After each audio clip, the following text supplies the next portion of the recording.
Assalamualaikum dan salam emas. Alhamdulillah, akak sangat bersyukur nak kongsi satu berita gembira. Bulan lepas, akak berjaya capai top producer public gold hasil sokongan dan kepercayaan anda semua.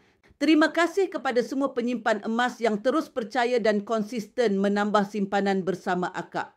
Kejayaan ini bukan milik akak seorang, tapi milik kita semua yang percaya pada simpanan emas sebenar. Apa yang ramai pilih bulan lepas? Berdasarkan rekod pelanggan akak, majoriti pembelian bulan lepas datang daripada dua kategori utama, 1 dinar EPP 10.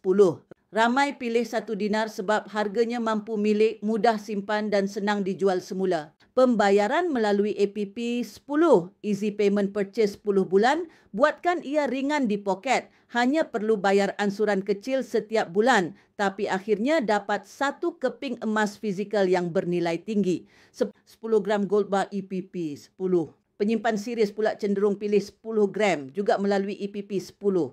Sebabnya mudah nak lock harga emas sekarang sebelum naik lagi sambil bayar sikit-sikit.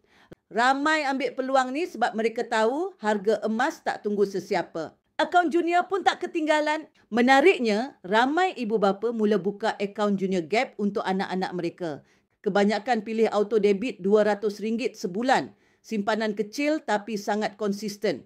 Dan berita baiknya, akaun junior layak masuk cabutan bertuah bulanan publik. Sekali lagi, akak nak ucapkan terima kasih akak untuk anda semua kerana yakin kepada simpanan emas bagi mengukuhkan kedudukan kewangan masa depan anda semua.